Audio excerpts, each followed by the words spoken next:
Hello, everybody, and welcome to Aquarian Radio.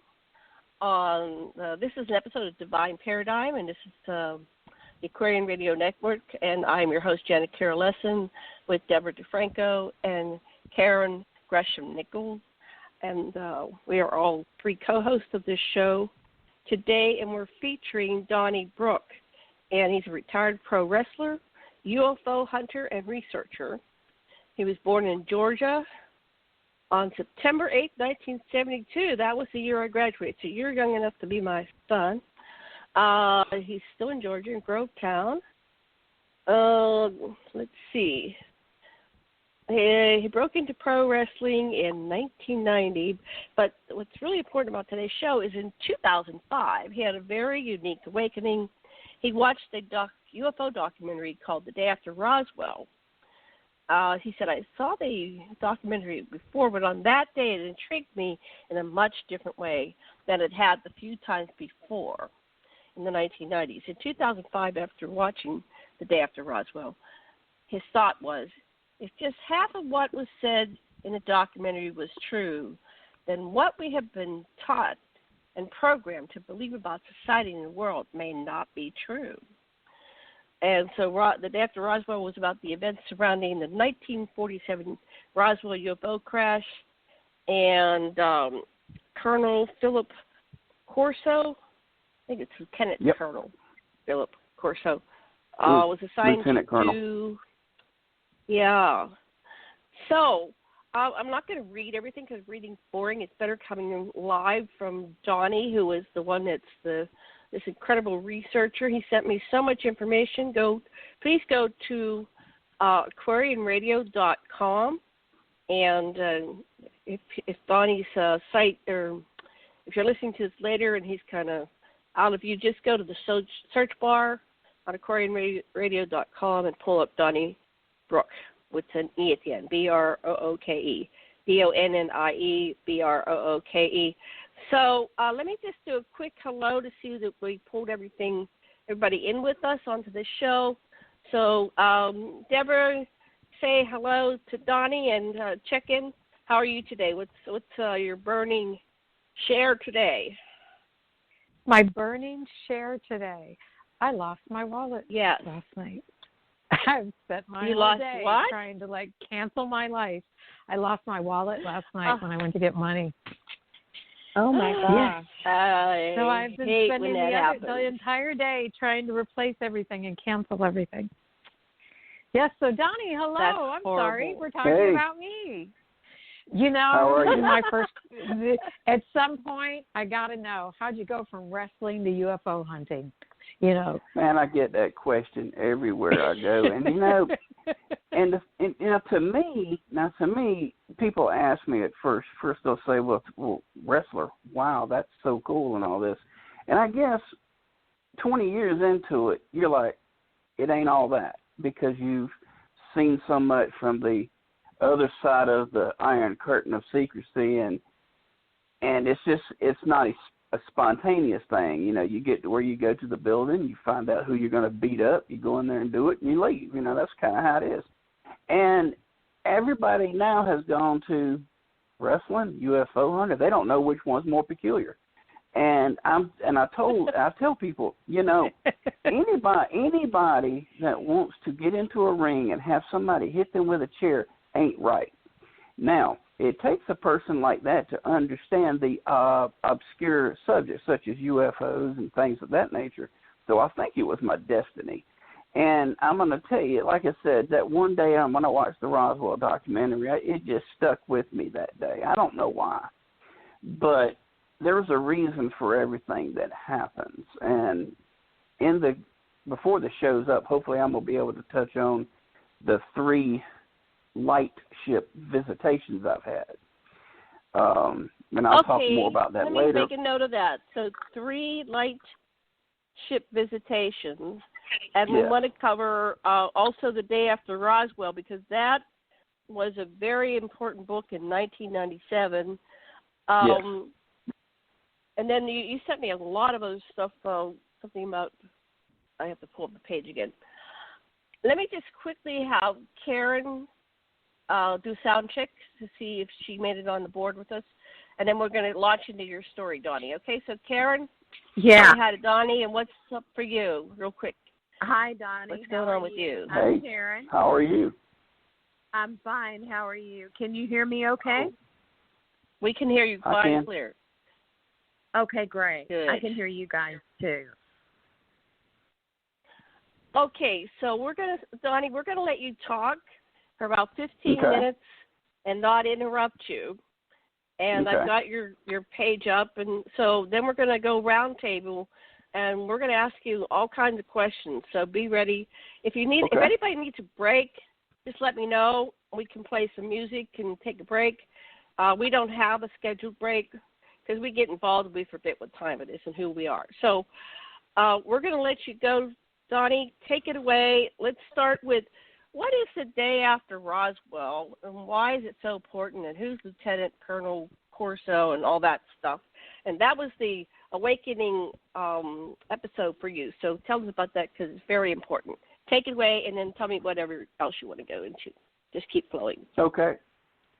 Well, like I said, the day after Roswell, a lot of people, when they think about the Roswell crash, they think about actually the event happening and the Army collecting the debris, and a lot of people are not aware of what happened the day after and the time after that when all of the debris was shipped to Wright-Patterson Air Force Base. A lot of people are not aware of all that. And I watched the documentary. I had seen it several times. On this one particular day I watched it, and it just kind of stuck with me.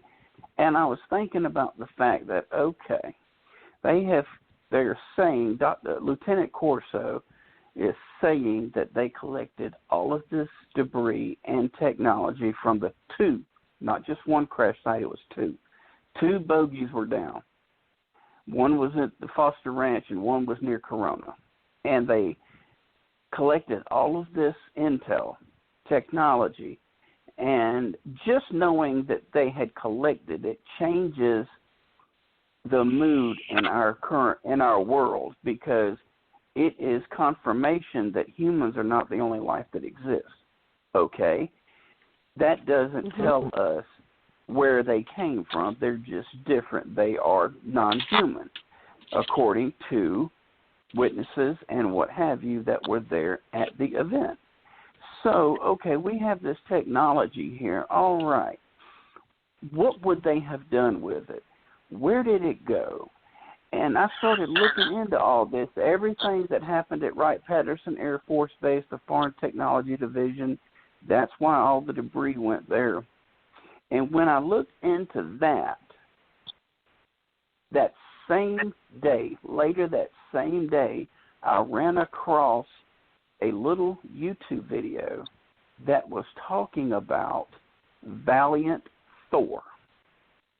And yeah, and so I had heard the name Valiant Thor, but I didn't know the whole entire story. But the gist that I knew of was, yes, he was from Venus, and he allegedly came here in '57. And so I watched the video because I'm already down the rabbit hole by this time, and I'm watching the video, and it's the video where Dr. Frank Stranges, I think that's how you say his last name, Stranges, is giving a lecture on his meeting with Valiant Thor and how he knew him and their time together and what have you.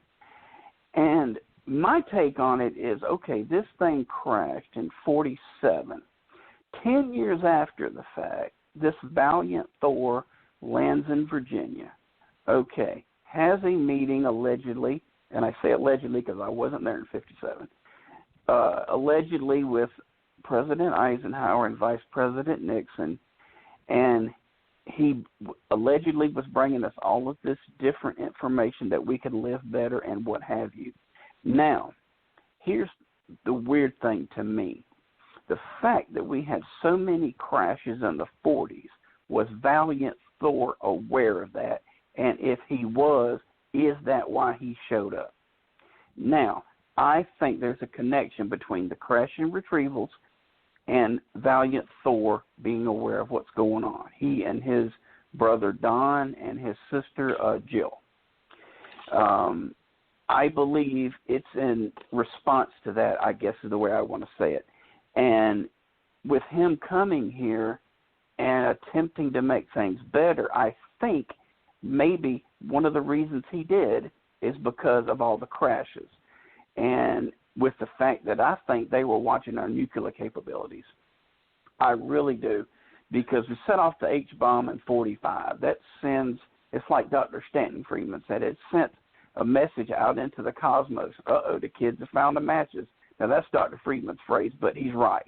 You know, he is exactly right. And I think that's what woke maybe Valiant Thor and he and his people up to the fact that, okay, they're into this nuclear thing. That's not going to be good. We've got to get down there and tell these people they're going to kill themselves. I mean, I know that's not the most educational way to say it, but they tried to come here to cut us off with the nuclear capabilities because I don't believe that they wanted us taking nuclear weapons off of this planet.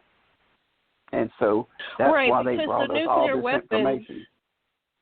Apparently nuclear weapons affect all of creation. It's not just it's limited to the Earth. It affects the universe. It affects all the inner dimensions. So they had to intervene when a planet develops nuclear capabilities.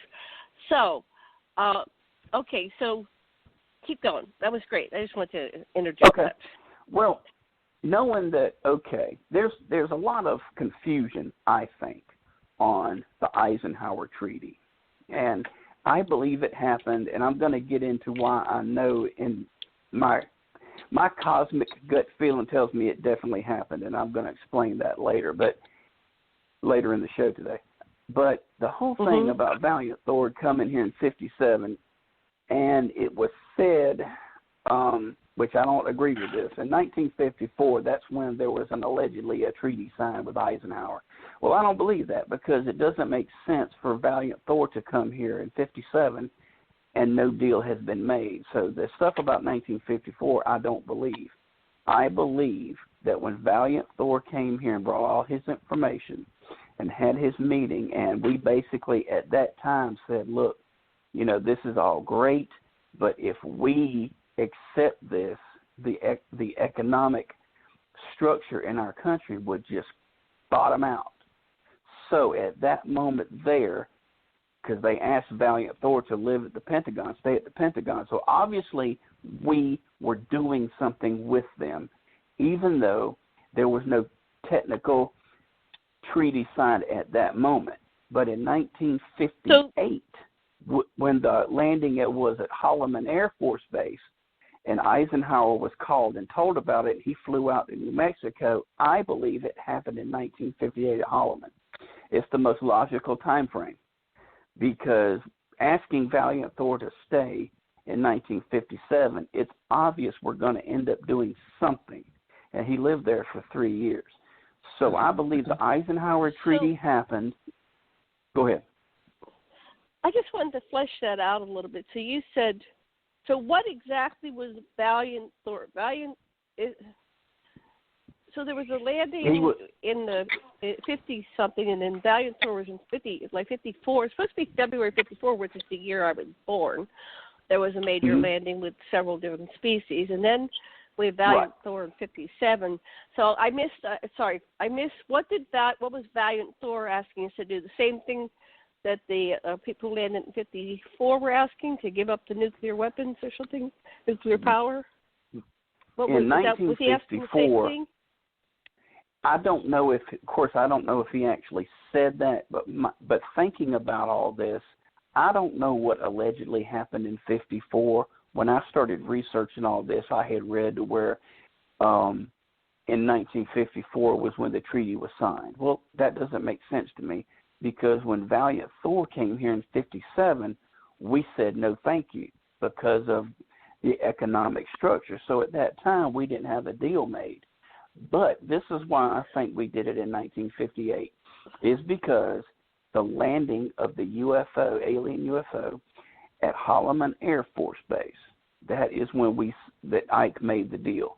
Because in 1958, Eisenhower established DARPA, and we started to, quote-unquote, research stealth technology.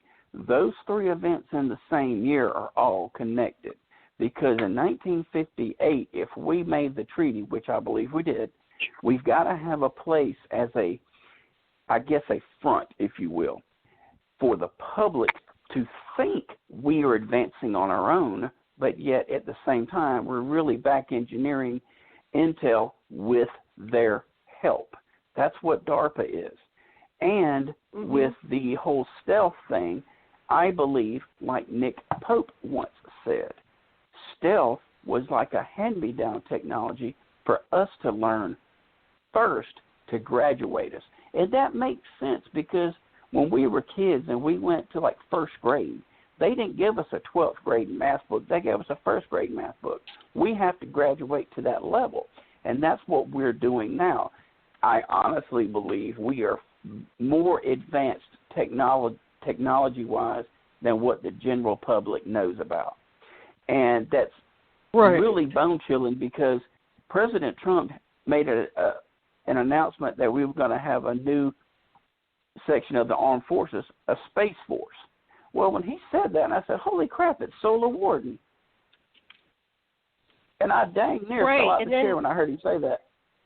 It was amazing. And I said, okay. Serpo, so Serpo fits in there, too. You're familiar with the Journey to Serpo? Yes, ma'am. Yeah. Yep. So that sits in there, but that was Kennedy. That was That would have been after the Eisenhower Treaty, which would have back to the 40s. Apparently, even before. Now, there's stories that even before the nukes launched, we've got the Germans, and they had the stuff in World War II. So we had interactions with the extraterrestrials, making treaties with their various factions around the globe. And, we had the ancient stuff with the Anunnaki, but then we had the modern era in the 20th century where they're.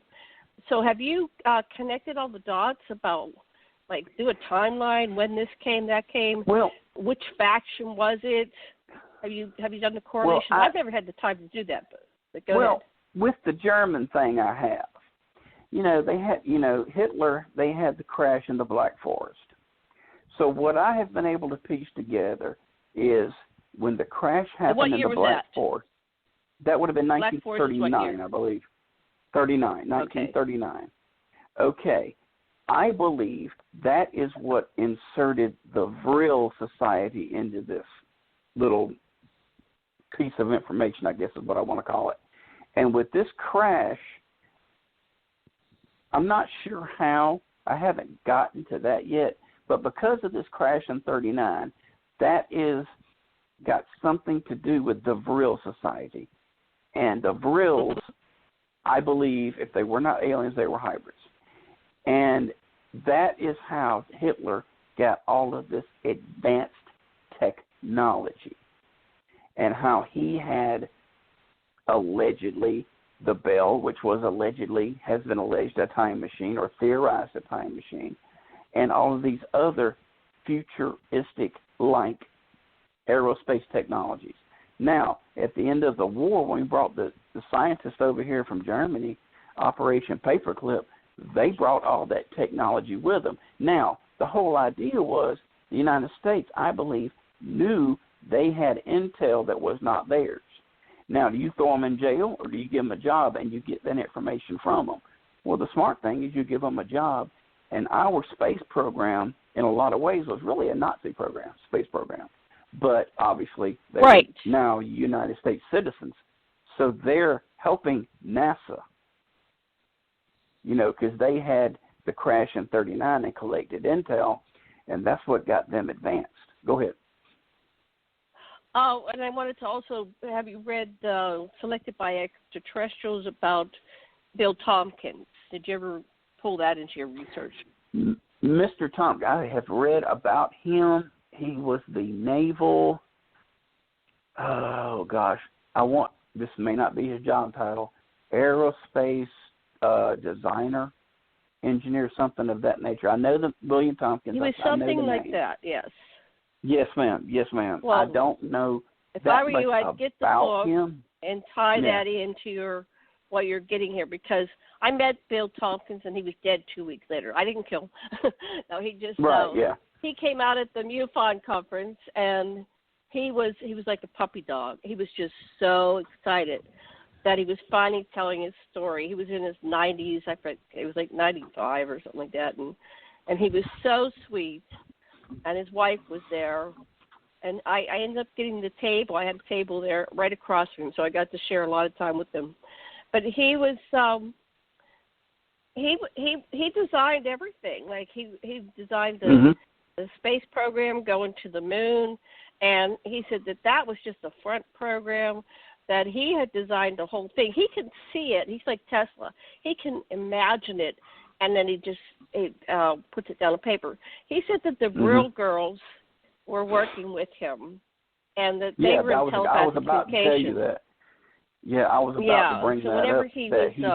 He had two secretaries that were very intelligent. Let's just say that they were working. Well, with they were him beyond human intelligence. Yeah. They were. Oh, exactly. They were exactly. This ET yes, ma'am. Yes. Yes, ma'am. Yes. So anyway, he told me that we what did he call it? He said you can solve any. This is what he looked at me. And he just grabbed my hand and looked me in the eyes. He says, "I want you to remember this. If you don't remember anything else," he says, "you can solve any program by any problem of any kind by storyboarding it." He said that we had a paper 1 foot high by 40 feet long, and we would storyboard it. And by the time you storyboarded the problem, you had the answer. And he said, "Don't forget that." And then he was dead 2 weeks later, so I was like shocked. It was like in a movie, right? Remember this? So I've never had time to figure out what that means. How do I get a paper? Yeah, I guess you get a roll of paper and just put it out. If you had a 40-foot wall and then you start storyboarding, I bet you if you storyboarded this story that you're talking about, then the pieces fall into place and you can solve the mystery. But I want to give the girls a chance, not girls, my ladies, my wonderful lady co-hosts. Who wants to go first and ask, say something or ask Donnie a question? Miss Karen, you want to go first? Well, I don't really have anything to say right now. I just looked on my iPad and Valiant Thora popped up. This is weird. Oh, no, they're listening to us, yeah. Yeah, they're listening. Okay. I've got a picture of it right now.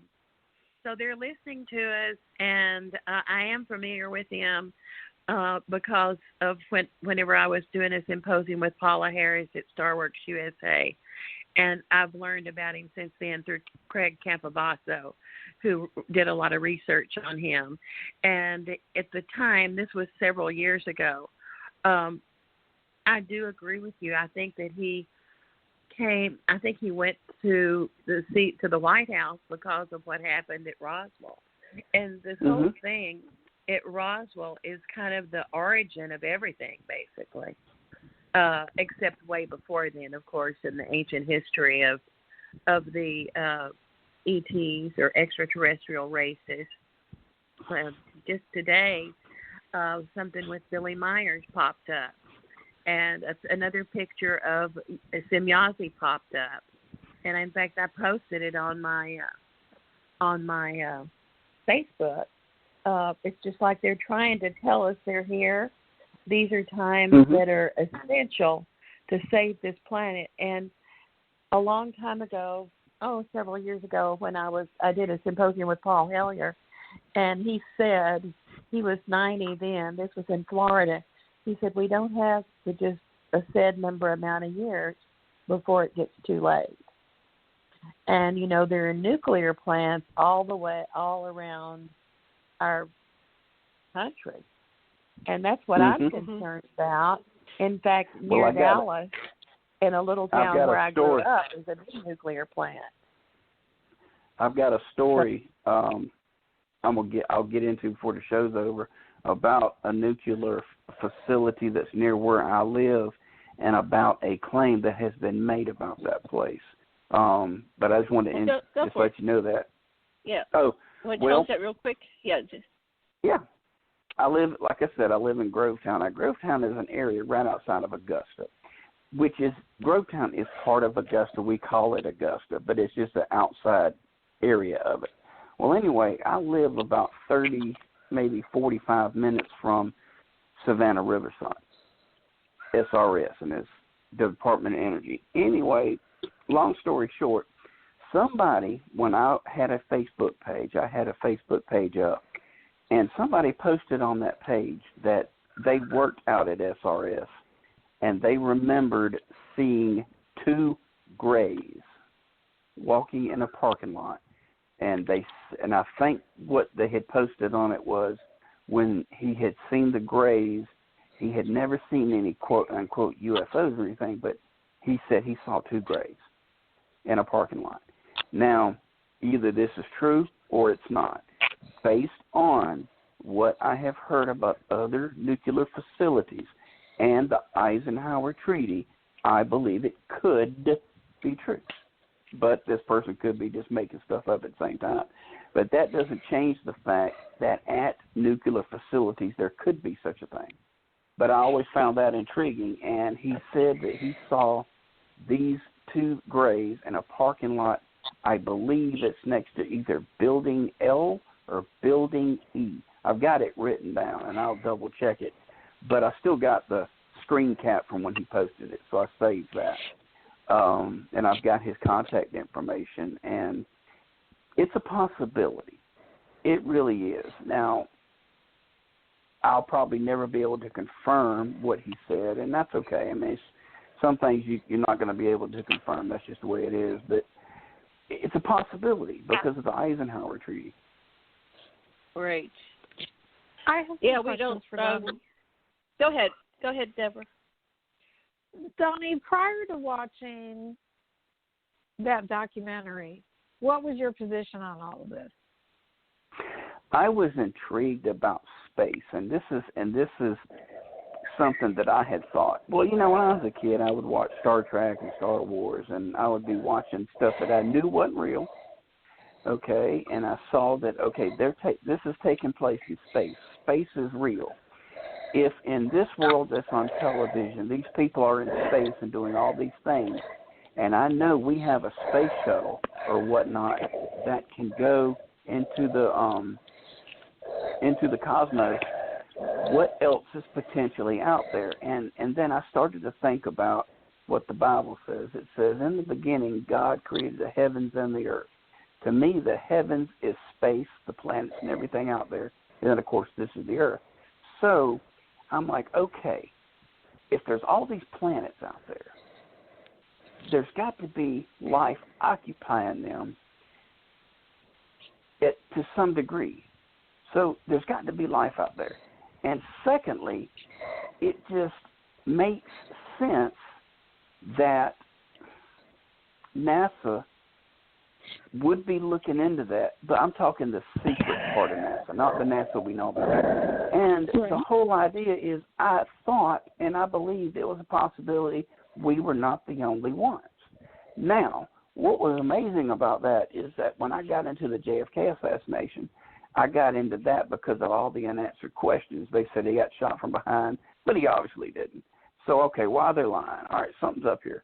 I started to go into that, and I did not know until after I got out of high school that John Kennedy had sent that letter to the CIA about all their UFO information. And I'm like, okay, this is amazing here. He sent this letter about the UFO information, and then he's killed like 10 days later. Now, John Kennedy, the people, they did not care for him. That's what I have been able to learn about history. He was not a fan favorite of Washington or the Joint Chiefs.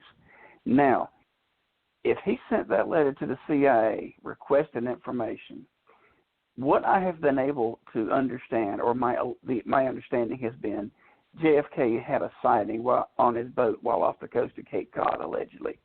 And then when he got back to Washington, he writes the letter. Now, the letter goes to the head of the CIA, which is MJ-12, and, of course, they read it, and then they make the decision to order the assassination. Now, if they assassinated him 10 days later, 10 days is not long enough to come up with a plot to kill the president if you were not planning something already. Now, the Tampa and Chicago sites that there was allegedly a plot scheduled that got aborted, I don't think those were going to be assassinations. I think those were going to be false flags. Those were going to be Operation Northwoods events to get John Kennedy to change his opinion on communism.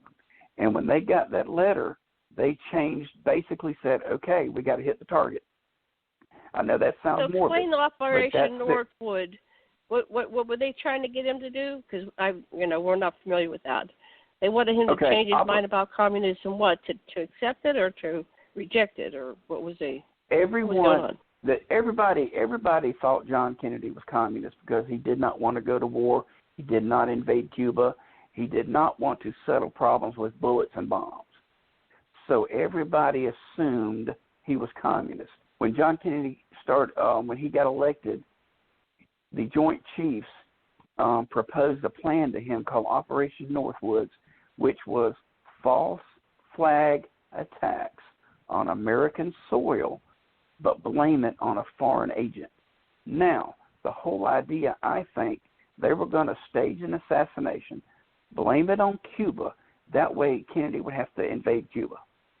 But when he asked for this information about the UFOs, evidently the information in there was related to the Eisenhower Treaty and the fact they're here helping us, and they did not want him to give that intel to the Russians. Now, I'd always thought that. And then Douglas Caddy made the announcement. I'm sorry, go ahead. Okay, you finish up, but I wanted to ask about the connection with Marilyn Monroe, and then what did he see that was, and what could he have said in the letter that was just so, it prompted them to kill him? Can you imagine, or have you researched it? What did he see? What did he say? I have researched it. Go ahead. This is what Douglas Caddy was E. Howard Hunt's attorney, okay? E. Howard Hunt, if you don't know who he is, he was CIA. He was part of the Kennedy assassination cabal, okay? His name came up several times. He was a Watergate burglar and whatnot. E. Howard Hunt and Douglas Caddy had dinner one night before Hunt had to report to jail to do his time for the Watergate burglary. And at the end of the meal, Douglas Caddy shook his hand and asked him a question. Now, this is odd. Douglas Caddy asked E. Howard Hunt this. He goes, why was Kennedy killed? Now, if Oswald did it, why would he ask Howard Hunt that? That tells me Douglas Caddy wasn't buying the Oswald lone nut scenario. But he asked him, he says, well, why was Kennedy killed? And according to Douglas Caddy, E. Howard Hunt said, this was his answer, he was going to give our most vital secret to the Russians. And Douglas Caddy responded with, well, what could that have been? And then E. Howard Hunt says, alien presence in the United States. And why would he give it to the Russians? What I'm saying is, what was the motivation for Kennedy to give it to the Russians? Doesn't make sense. What I'm saying is, I believe that MJ-12, which to me was the beginning of the deep state, they were scared that JFK would do that. They were But I don't get the motivation. I watch all these law shows. They go, we always got to get the motivation. What's the motivation? JFK did say, he had been known to say, he did say that he wanted to have a joint space program with the Russians. And because of that, they may have feared he would do that if he got that information. Well, and you got to admit, Berlin Wall went up at that time. The relationship with Russia was not very good. The Berlin Wall went up. I'm going to say when the Berlin Wall. Exactly. Things were not going. It wasn't like they were buds. Yeah. Politically, it wasn't, but Khrushchev and JFK, and I've got the documents here. I'm glad to show. I'll send them to you when we get off the show. It is a 2-page transcript of a conversation between JFK and Khrushchev, and it's talking about it basically insinuates them working out a program to where there is a joint Russia and American space program. It never happened because John Kennedy was killed. And well, when I was a little girl, and Khrushchev was on television, and he took off his shoe, and he pounded it on the table he was speaking from, and he said something like, "I will conquer you." He was a scary character. And then the Berlin Wall went up on 1961. So Kennedy was killed in 1963. So that is kind of against what happened. Now, Karen's a little bit older. Do you remember when Khrushchev got up and said that he was going to destroy the United States? Are you talking to me? And I took you off of... Yeah, Karen, do you remember that speech? Were you watching it on television? You're a couple years older than me. When Khrushchev was declaring that he was going to destroy the United States. Yeah, I remember when he slammed his shoe on the desk or whatever. Yeah. Do you remember anything else about that time? Because you're about, 3 or 4 years older than me? Yeah, I don't remember much, but... this whole thing with Khrushchev and the joint space program and the powers that be thought John Kennedy was going to give away this information. One thing that is unique about this whole thing is when Kennedy was killed, a short time after that, a very short time from my understanding, Khrushchev resigns. Now, I wonder if Khrushchev resigned because he was afraid he was up for assassination because of what he wanted to do with the Americans. I've often thought about that. And if John Kennedy and Khrushchev wanted to make things better and have a joint space program, that's a scary thing for the Cold War, because the Joint Chiefs are like, they're all about the Reds are we got to take them out and all this kind of thing. Everybody's living in fear, like society now is living in fear, not from something they can technically see, but their imagination. They thought John Kennedy was going to give this information to the Russians, so they kill him, just to make sure he doesn't. There's no evidence saying that's what Kennedy was definitely going to do. Yeah. Exactly. Khrushchev was called back in October '64. Wait, but I lived through it. That doesn't make sense. I mean, that was not what was. In fact, we didn't make friends with the Russia until Nixon went over in '68. So in October '64, or whenever Nixon went, I have to look that up. But he was called back from vacation in Putsunda, Georgia, and forced to resign as both premier and the head of the Communist Party. And so he quietly lived out the remainder of his days before dying of a heart attack in September of '71. Anyway, so that's interesting. That's that little aside theory, but I don't know. I don't accept that one. But go ahead. I'll get back to you. Everybody has the research. Debbie, do you have any comments on anything that he's presenting so far, or questions? I have a question for him about Roswell. I asked him what was his position before Roswell, and I've heard multiple theories about what Roswell was. Right? One is it was a crash, right? An accidental crash. 2, they were shot down. It wasn't a crash. And 3, that they crashed on purpose to transfer the technology. Do you take a position on any of those theories?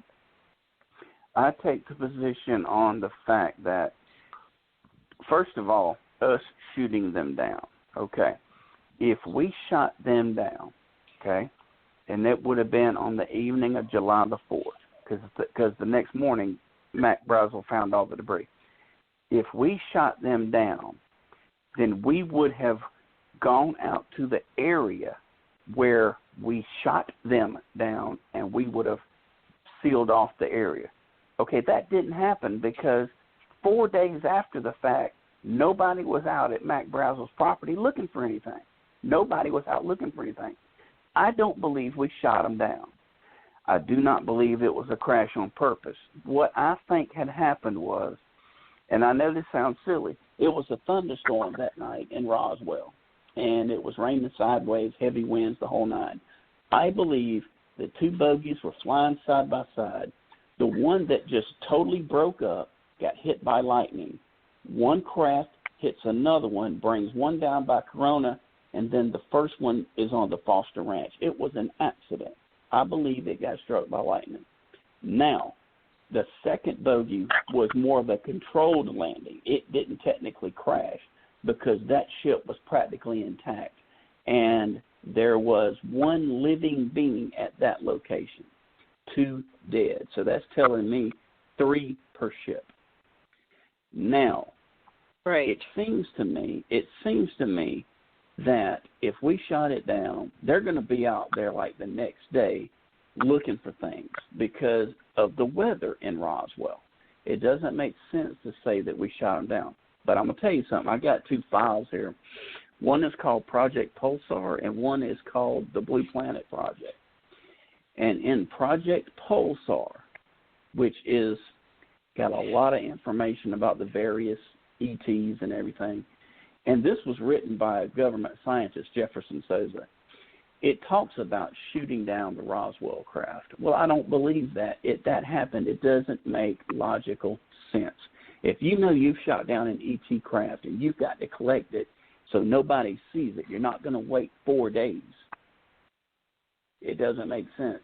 Nobody was out looking for anything. Even Jesse Marcel had said, look, you know, it's the morning of July the 8th, and if this allegedly happened on the evening of the 4th, nobody is out looking for anything. You know, so where'd it come from? You know, so I don't believe we shot it down, and I don't believe it crashed on purpose. It was an accident due to the weather and the lightning. Now, why these bogies were seen all over New Mexico in the 40s is because we set off the bomb in 45. But the first time we collected ET technology that I'm aware of was 1941, Cape Girardeau, Missouri, where there were bodies at that crash. The military showed up after the local minister was called by the first responders.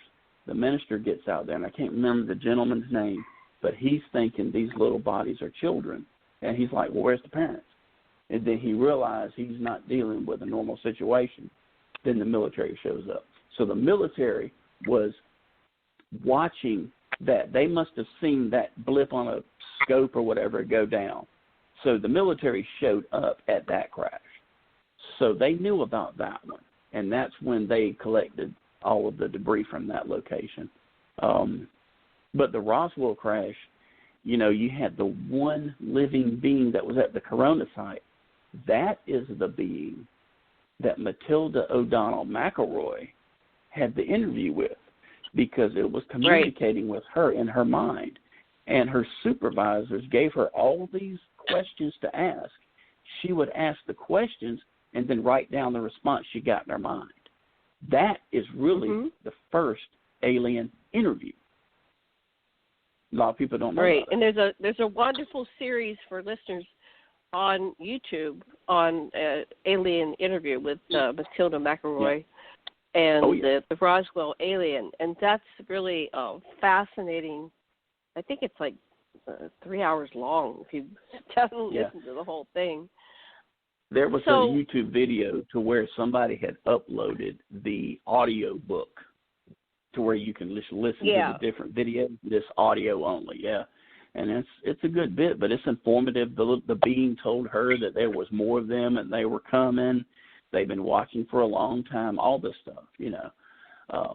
Well, she talks about this being a prison planet, and they wanted to help they wanted our assistance to help free their people that got trapped in the cycle of reincarnation.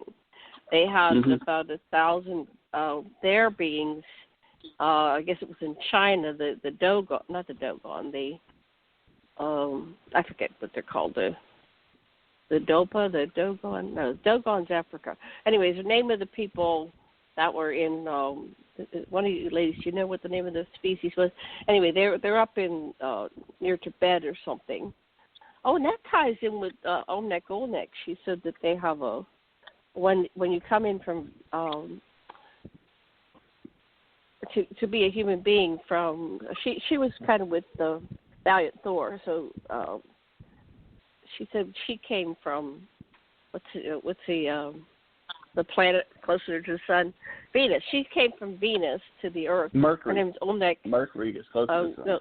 No, she came from Venus. She came from Venus okay. to the Earth, and she's, I guess, in her 70s now. And she said when she came into being, she was on a higher vibratory frequency, and she came. Olnek. Yeah, Olnek. I interviewed her once. Yeah, she said she came from Venus, right? So anyway, we're tying in all these stories. It's very fascinating. But so they said they lost their people in China, and they're in the cycles. And so the technology was delivered to quicken humanity because they couldn't quite figure out how to get their people out of this cycle of rebirth. So they were hoping to quicken humanity so we could help figure this out. But I don't know what that does. It kind of doesn't make sense because their whole brain thinking, we only use about 1-2% of our brain. Well, when hearing you say that makes me think of the allegement that I have heard people give theories on related to the Eisenhower Treaty. You know, they wanted to make a deal with us. And what I have heard people theorize, and I happen to agree with this, is that they wanted to enter into an alien-human hybridization program, which makes sense to me. It makes sense. And the Betty and Barney Hill case is a classic example of why this is 99.9% more likely possible. You know, when the short thing about that is Betty Hill, they were taken aboard the craft. She was put on a surgical table. So was Barney. She said something was inserted into her navel. She felt like there was an extraction taking place, like a surgical procedure. And she theorized it was eggs being taken from her and sperm from Barney. Now, the procedure of putting something into the navel, that's what I want to get to. This is why I believe the Eisenhower Treaty happened. That particular procedure we didn't have in our hospitals in 1961, but we've got it now. It's called robotic surgery. I had that done. And it was when the doctor told me about the procedure, I could not believe he was practically telling me exactly. He was telling me the same thing that Betty said in her interviews that she had given many times about telling about the going into the navel and all this. And I'm like, there's no way. I can't believe this. And that's when I said, that's it. I'm going through this so that I can be shown this so that I can know for sure that they are here. They're doing their thing. They are helping us advance in technology, even medical technologies. To add to that, I had surgery in the late, let's see what year, about 82, 85, I think. It was 85. Because I was going through infertility. They were trying to figure out what was going on. Was I producing eggs? And so they would blow up your stomach with gas, insert the equipment through your belly button, and do the exploration to see if I had endometriosis and why I wasn't getting pregnant. Because they can view all that by. And I'm not a doctor, so I might be saying this wrong. So, don't assassinate me. I don't remember. It was many, many, many years ago. But that's what they said. They said, we're going to go in through your navel.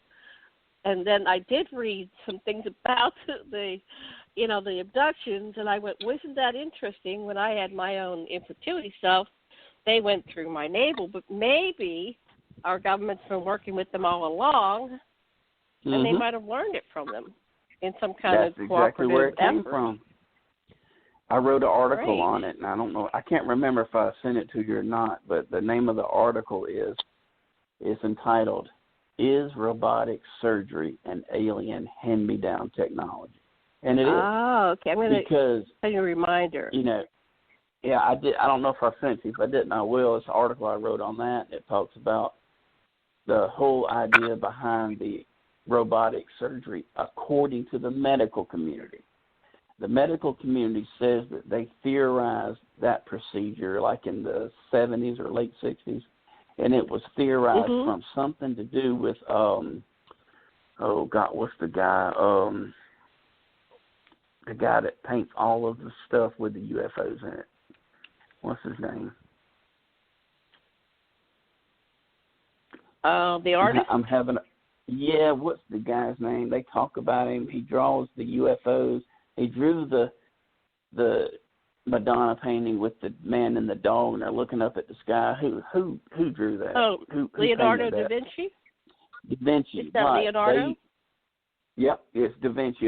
It was a Da Vinci writing or something that the medical community said, hey, we could possibly do that, or something to that effect. And I'm like, okay, that's bull. They didn't do that. I don't buy that for a minute. I believe that the medical community, well, of course, the medical community is not going to tell you they got it from ETs. That's never going to get brought out. The government is never going to admit this stuff because humans are not mature to handle. But mature enough. Corso reverse engineered, so maybe we got it. Remember, Corso was handed all this wreckage to reverse engineer. He has over 100 inventions that he farmed out to all these different companies at the time. Didn't tell them where it came from, but he said, figure this out. Right. The whole idea behind the robotic surgery, the procedure of sticking something into one's navel and doing a procedure, I believe that's something they taught and gave us. It's like the med beds. I know you've heard about those. The med beds is something that they have taught us about, and what we have done with their guidance is actually made and built our own. So it's basically alien replicated. The med beds came about with Roddenberry, who was supposed to have an insider, and that was out in 1966 with the, first generation Star Trek, the med beds. Yeah. I wrote an article on that as well. The Gene Roddenberry based in Star Trek on Solar Warden, and it was he tried to get Star Trek on the air. Nobody wanted it. Roddenberry goes to a meeting at the Pentagon, and within a month later, Lucille Ball's calling him back, wanting to put the show on. Now, for NBC and Desilu that said it was ahead of its time, that it wouldn't work, and they just didn't want it, and he got turned down numerous times. Why do they all of a sudden want it? Because the Pentagon told them to do it. I believe the Pentagon paid to have that show put on, because you put all the intel that you want to hide in a Hollywood fictional production, nobody will take it serious, and it hides in plain sight. That happened. So back in time to Robert Wise, The Day the Earth Stood Still, 1951. And that was the first level of, can we show intelligent extraterrestrials? Not just the blob, not just the triffids and the, taking us over, but intelligent extraterrestrial. And then, of course, Roddenberry was a follow-up with Spock. He's our first intelligent extraterrestrial. Right. And now we have all these people coming forth about Solar Warden. I've interviewed dozens of, super soldiers, right? So there's a whole bunch of those, which we'll be bringing them back on this show to do further interviews. Ladies, do you have questions? I'm not leaving you out, so just periodically we'll check in with you. Either you have any questions or comments right now? No. Okay. No, I don't have any. I just go ahead. Okay. So we'll keep going. So Roddenberry was an insider. Star Trek was a educational program. And this goes on and on. I went to the early Star Trek conferences to bring it back. I was a Trekkie when I was 12 in 1966, and we were talking about that back then. That this was going to accelerate things, that this would be our future. So the plan was, and this was common knowledge, that this was to, catch us up and make this happen faster. And you've been researching it. So what do you think happened that we don't have this sooner? It seemed like there was something, we were heading towards that, and then like an opposing force came in and 911 set us back. And then we've been getting set back ever since. No, that 9/11, I could filibuster about that all night. But yeah. The technology, I have a phrase that I kind of live by because I think this is going on right now. Keep this in mind. If you give them the technology, they will destroy themselves. Now, all of this really cool stuff that we can do now, direct energy weapons, drones, all of these things that we didn't have in 1957, the wrong kind of people can misuse it. Now, deep state people, and I believe deep state is very real, MJ-12 was the beginning of it, they took technologies that people don't know we have and executed 9/11. Now, everybody doesn't like to hear me say that because they'll have to admit they believe a bunch of lies, but that's just the way it is. The technologies that we have, they have been misused and caused all that havoc that day. Now, saying all that, all of this technology that we have, such as like the cell phones and whatnot, and all of the smartphones and all of the stuff that we have that runs through the internet,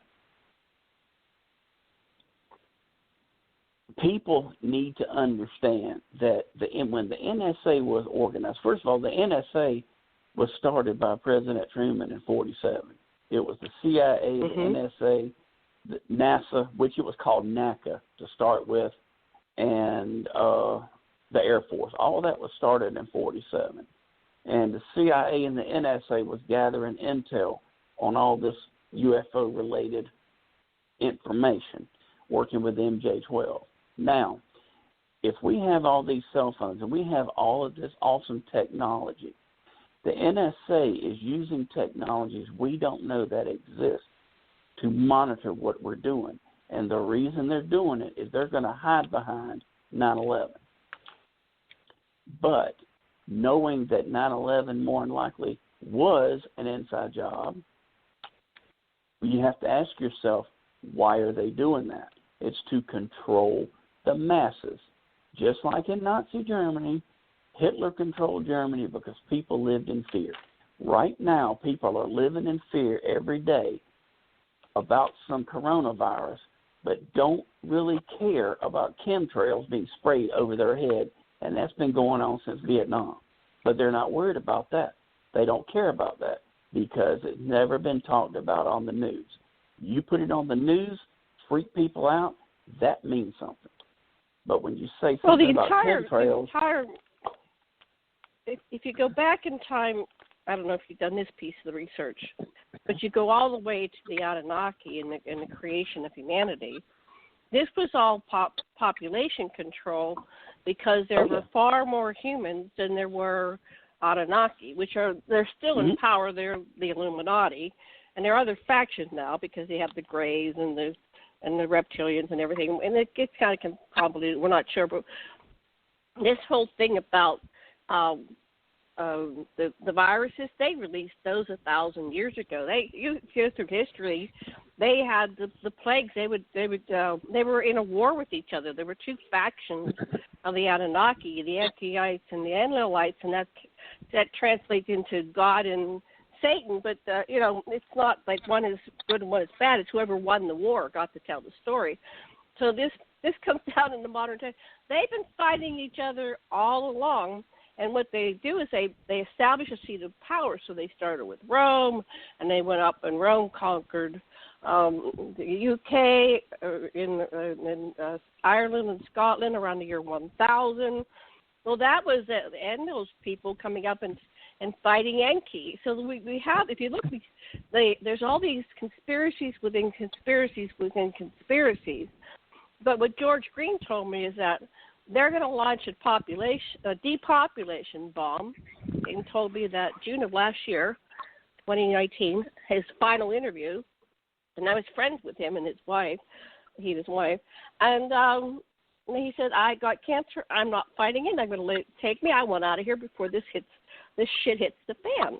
And here we are. Mm-hmm. So I think they're just out to transfer the seat of power from the United States to somewhere else, maybe China, maybe Russia, maybe, and this is what they do. And we don't see the big picture because we're just we're literally sheep. We're like chickens. Our intelligence compared to theirs, we use 1-2%. They have whole brain thinking. They can outthink us, and there's nothing we can do about it because we're just a bunch of chickens. And of course, like you said earlier, they only give us the old technology, the advanced technology. We're never going to see because they're not going to let go of control. Anytime we're told about a technology, and I'm going to just use stealth as an example. We were told about stealth in the early 90s. Well, we actually had it in the early 60s. We got told about it in the early 90s. So the NRO, when John Kennedy started the NRO, which was basically the beginning of Solar Warden, in my opinion, the secret space program, because the NRO was categorized as a secret space project. So we had technology that could take off from the Earth and fly into space. Now, the whole idea behind that is that was intel that was shared with us because we had not created ours yet. And the NRO was started by John Kennedy. A lot of people don't know he did that. But now that the Space Force has been established, the NRO is being talked about every other sentence, it seems like. And it was like that on C-SPAN about a month ago. Everybody was talking about the NRO. And it made sense because I knew what the NRO is National Reconnaissance Office. And the NRO was established in 1961 when we had stealth shortly after, and we had the beginning of the secret space program. See, if you don't believe that there is a secret space program, nobody's going to really know how long the NRO has been rocking and rolling. And that's sad. Right. Because nobody has officially been told about it. I watched a documentary. It was called Out of the Shadows, and y'all need to watch it. At the beginning of it, this gentleman says, how do you know the things that you know? And the answer is, at a certain point in your life, someone you trusted told you a certain something was a certain way, you believed it and took it to heart. That's school teachers, parents, what have you. Now, if you was in school and you were not told that a UFO of alien nature crashed in Roswell, well, then it didn't happen. And that's where people have got to stop and open up their field of vision and quit being so tunnel visioned and realize that just because you have a textbook that's so thick, there's a lot that's not in there. So don't say something is not. That's the whole thing. And I tried to tell people in 1999 that we had a secret space program. Nobody believed me. And I want to tell you about this conversation I had. I knew about it in 1999 because a certain person told me something. I can't say their name. But in 2000, I was talking to a retired, he had been retired maybe 3 years, colonel from the Army. And I can tell you his name because he is deceased now. His name was Colonel Facey. I don't remember his first name. And I said, Colonel, I'm going to ask you, does the Pentagon and NASA have a program they're working on that we don't know about? And he looked at me and grinned like the Joker. And I swear to God he did. And he took his right hand, his right arm, brought his finger up to his nose and tapped his nose 3 times. Now, what that means is right on the nose.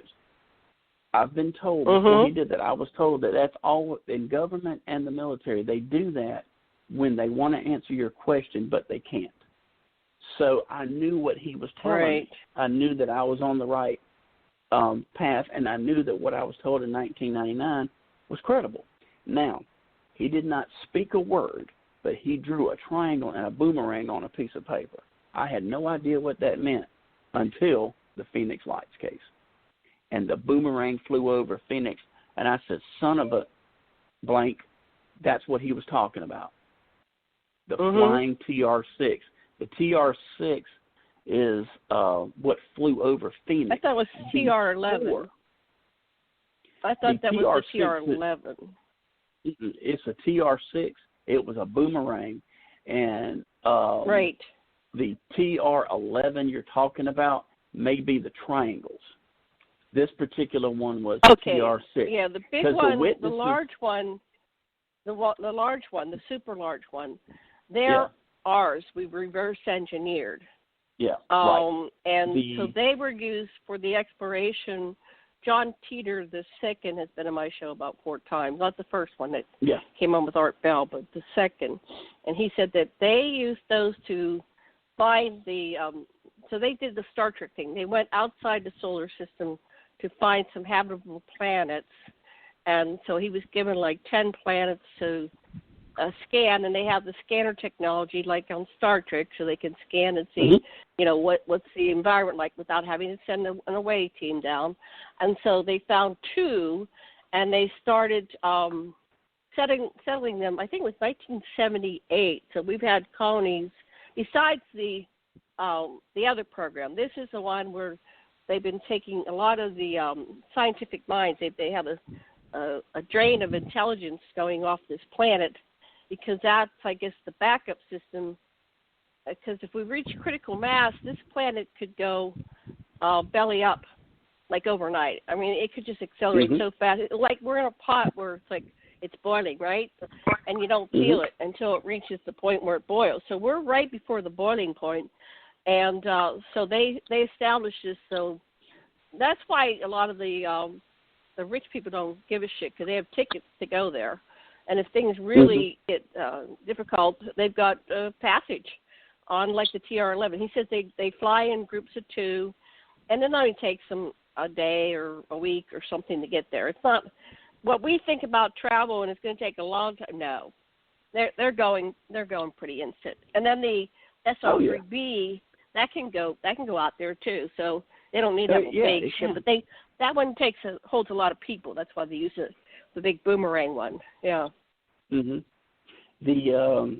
TR-6, the witnesses in Phoenix that day, one of the witnesses explained the ship that they saw flying over their neighborhood had 2 lights on each side and 1 in the front. Now that's the TR-6, because I've got the diagrams of that.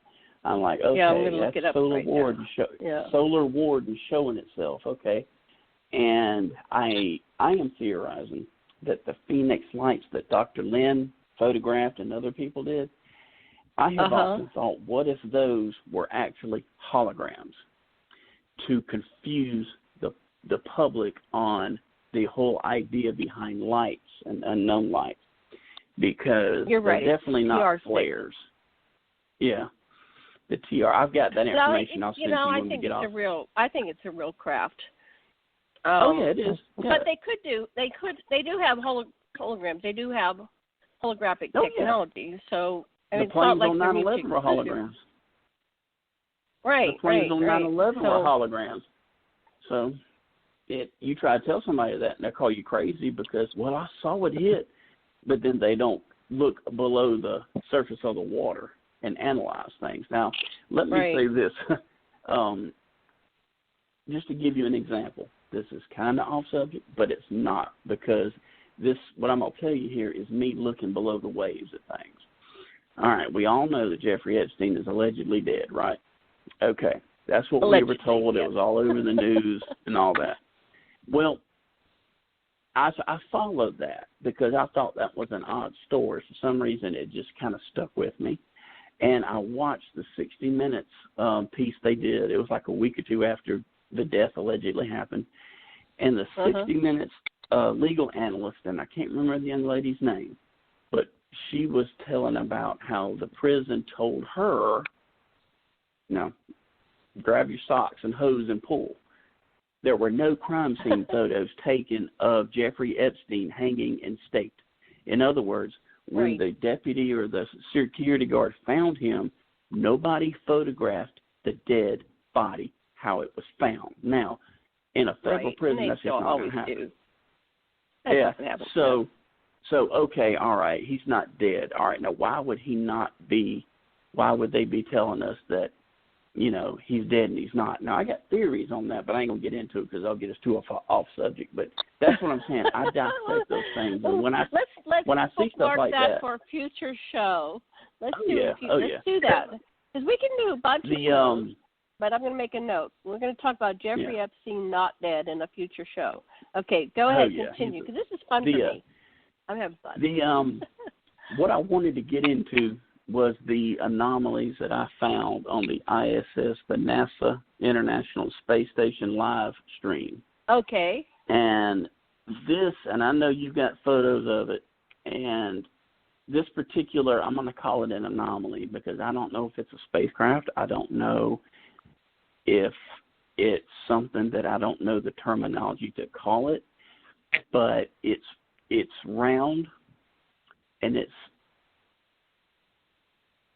I'm trying to think the best way to say this. It has a light in the middle that when you watch the videos of it on my YouTube channel, they get dimmer, brighter, dimmer, brighter, dimmer, brighter. Now, I've seen it several times, but the very first time I saw it, when I was watching the ISS feed, if you're watching the feed and you're watching the screen, it enters the camera frame on the right side and slowly moves towards the left. Now, here's the thing.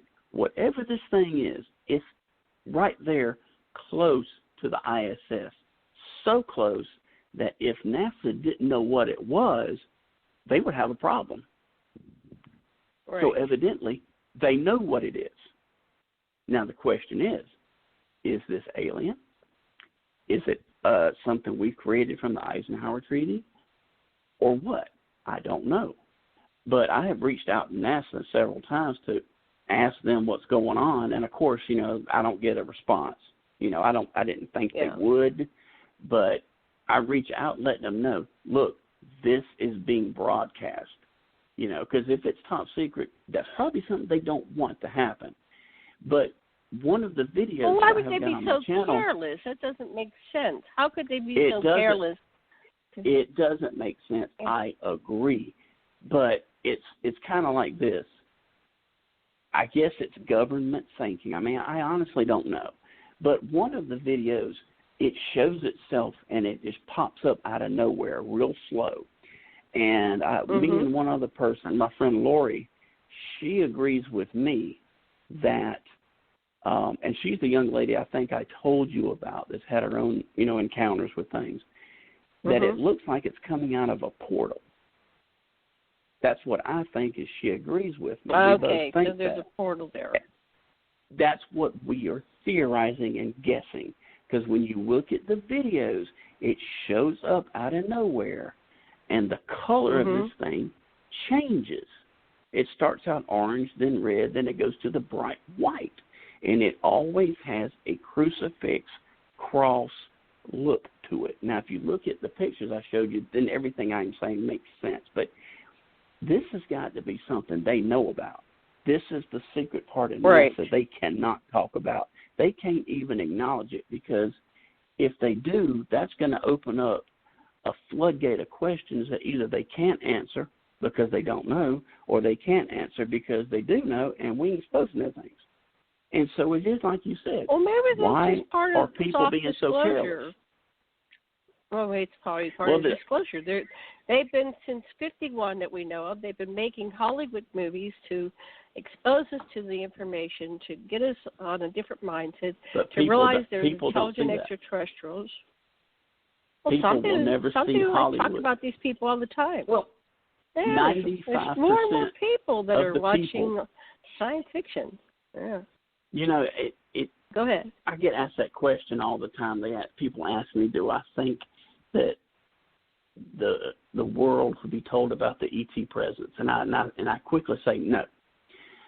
People, for example, the behavior that people are showing right now, living in fear based on something that I feel is not as bad as they tell us it is, tells me that people do not rationalize things.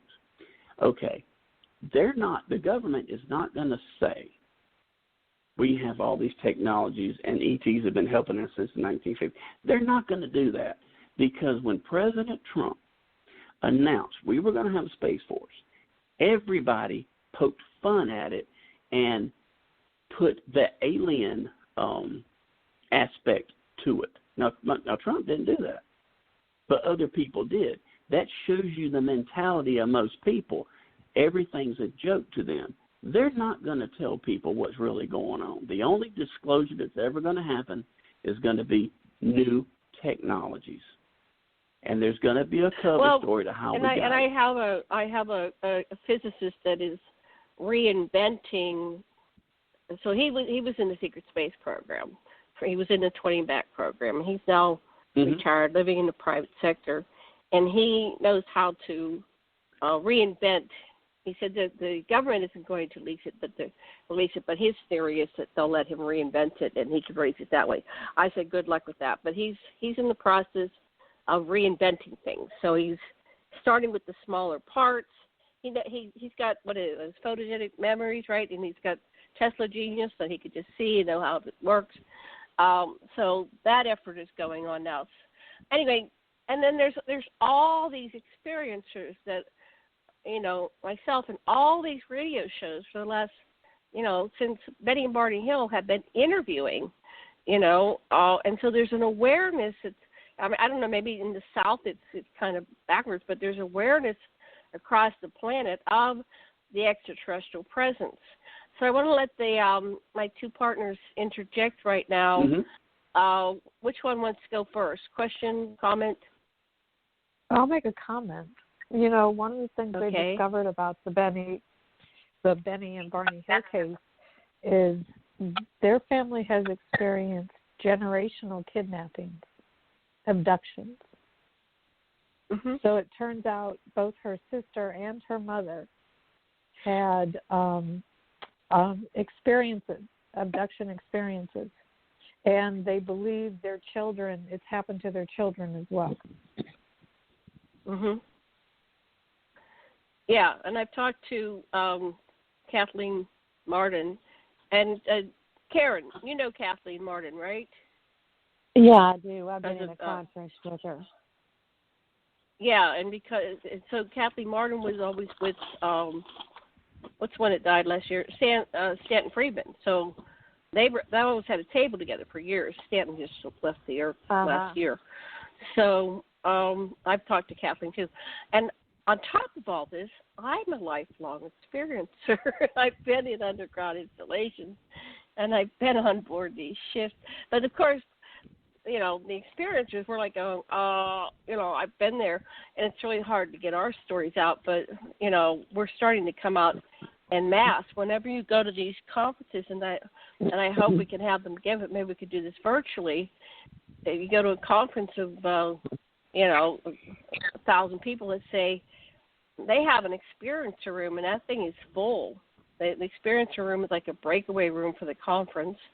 And every time you go in there, there's 100 people, and they're all raising their hands saying, this happened and that happened. Now, most of them now I've had, quote-unquote, abduction experiences or whatever. In the early, I've been going to all these conferences for 25 years because I'm an experiencer, and I wanted to get to the bottom of the story. And in the early days, it was like, well, I saw lights. But now it's like, no, I've been on board a ship and this and that. So people are starting to feel more comfortable in sharing their stories. And so maybe this is what's happening. We are getting disclosure, but there is a faction that doesn't want it to come out. But the thing that's happening is we're destroying our planet. And my theory is that COVID was unleashed, in the original wars that the Anunnaki had against each other. It was called Pandora's Box, and they have it all through their Sumerian texts how they had wars and they were killing each other with biochemical warfare, right? But they kind of went under the soil, and like they were in the jungles, and now and under the ice. But we're breeding beyond the capability of having a livable environment that this is unleashed, and it's kind of depopulating the planet for a little bit. Maybe, I don't know. The Georgia Guidestone says that we have to get down to 500,000, but maybe the sustainable population for the Earth is maybe 6 billion or 5 billion or 3 billion. We haven't done the studies. What is the ideal population for this planet based on our current resources? But if we get the technology, we might be able to house 10 billion without devastating the environment. But right now, those studies are never done because there is a fear agenda. Let's keep everybody terrified and demonization process. Let's fight with each other. Let's have black, yellow, brown, green, pink, purple, alien, human, Jew, Gentile, all these different divisions to keep us, blue, red, or we Democrat, all these divisions. And it's like we're not paying attention to what really is going on. Anyway, that's my thought. Okay, back to Karen. Do you have anything to add? Yeah, I do. And excuse me, my allergies are bad. I agree with you. I really think, and I've been doing this for 40 years, I think it's time that we raise conscious awareness. And I think that's what they're coming here to tell us. I think that's why the signs, the symbols, and the synchronicities are here for all of us, if we can get to a higher awareness to see them. But the majority of the public like to stay in a bubble of their own safety net, which there's no safety net anymore because the systems on 3D don't work anymore. They don't work for the rich, the poor, or anything. And so I think that the coronavirus, it doesn't make any difference really how it came here. I think it got here. It's been terrible. And it's been used politically. It's been used racially. It's been a disaster. It's been chaos. And it's still chaotic. But it doesn't have to be that way because there were volunteers that were sent here, like the little video I posted, the 2 little girls. There were volunteers who were sent here, and we were sent here to awaken through our electromagnetic field and what we know, in the presence of awakening others who are so glued to the gerbil wheel on the earth plane. And if we don't get off of the gerbil wheel, we're not going to have our beautiful planet. And I hate to talk like that, but we are so close to the edge, it's not even funny. I mean, I'm a clinical hypnotherapist, and I used to be a PA for a doctor a long time ago. And I'm in touch a lot with the medical field here in Dallas, and especially Houston at MD Anderson, who does a lot of work with NASA, and they're fantastic. They are going through hell. And there's a lot of work that they've done, and I've experienced more than I could take a whole show to tell what I've been through. But right now, most of my sessions and my work that I do start about 11 o'clock at night because people can't sleep. And so that's when my day starts for my work time. And that's fine. I mean, I basically don't sleep well myself. But I have given my life to this since I was a little girl. And I've studied everywhere, and I'm grateful to be doing it. I have a whole show about having seen this in another planet situation, and it came to me 3 years ago with 3 people. One was a student, and one Janet. We experienced this whole thing that's going on now in another galaxy, in another solar system. Remember when we shared that? I think with Debbie Major, remember a year or so ago? I don't remember exactly what was said, but you want to name his name or not say it? Long story. We'll visit all this stuff.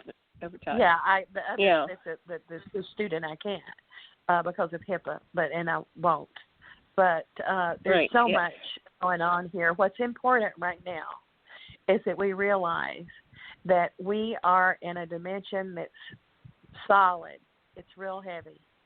And there are other dimensional realities interlaced with this, and they're right here with us right now. That's why we see these things.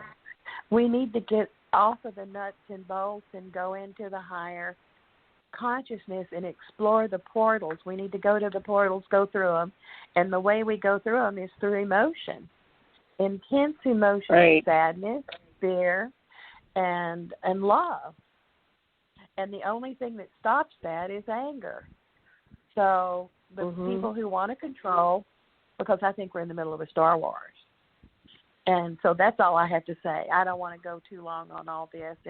And Donnie, I do believe what you said about the crash at Roswell. I don't think anybody shot it down. I think it happened because of the weather, and I agree with you on all that. Roswell is very, very dear to me, and that's another time and another place. But it's time. We're all limited. The sand's moving through the hourglass, guys. So, we have a beautiful planet. You know, we do. You know, you mentioned. Planet. We really do. We have our oceans. We have our oceans, our waters, our deserts. Listen, we're fortunate to have this. So we need to take care of Mother Earth. Is screaming. She's screaming for help. Thank you. And we need to do her good justice. Sorry, I'll get off my soapbox. Okay, that's okay. Back to Donnie. Go ahead. What were you going to say? The follow-up, Donnie, you have Karen? Go ahead.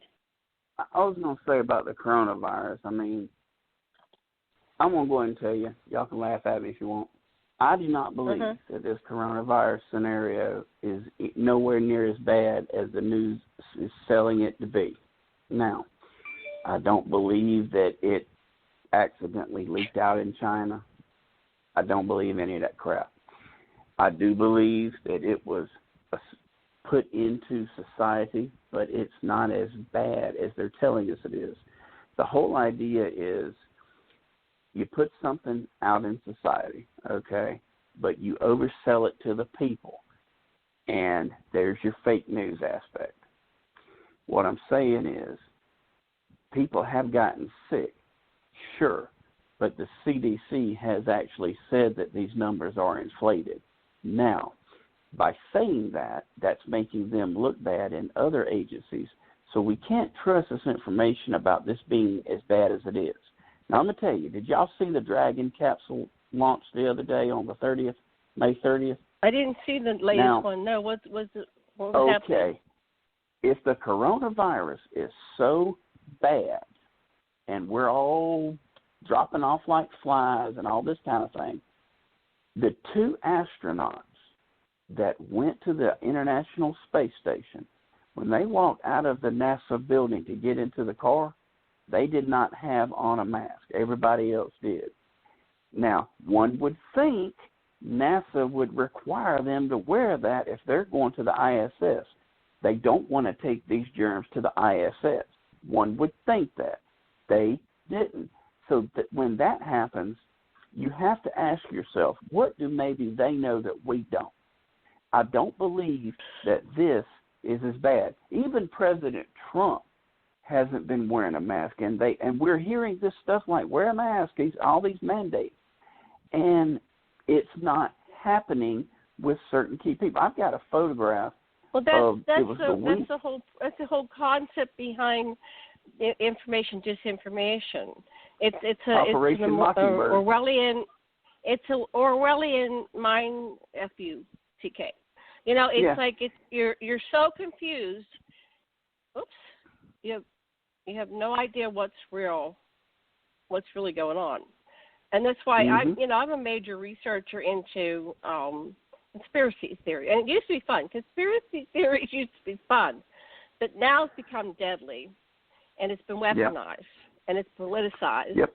And so I don't believe any of it right now. I'm going, you know what? I'm going to back off and go back to point one and just look at it logically, because what is happening is the mask, no mask, and the antivirus phenomenon is ending up with people dead. You know, like the poor bus driver gets pummeled to death. Now, we don't know if any story ever written throughout time is real or not, because we come into the birth cycle at a certain point, and all we're given is stories. And all the news is stories. And George Orwell, when I was a kid, they kept telling us growing up, when you get to 6th grade, you're going to read Orwell's 1984. That's what's going on. And this is one thing that the whole ufology field needs to realize, is that the information is out there because the powers who are controlling the narrative of the human population, remember, we're sheep, remember, we're chickens, is totally controlled by the Illuminati, Anunnaki. And my friends have told me various stories. They said, we don't have elections. We decide who's going to be the president. That's decided long before we ever get to the president. They already know who's going to be the next 10 or 20 down the line, right? They know the presidents even before they're born because they travel through time. So we're stuck in this little story. It's like a virtual reality, and we're in here. We're avatars. And so we can't believe any of it. We got to figure out. So we have to go to a higher level. We have to go out of you know how you mentioned it. You mentioned that John Teeter was on your show, and I remember you said earlier in the show tonight, you said John Teeter too. Remember that? Now, that he is a very intriguing fellow, and what's intriguing to me is his name. John Teeter 2.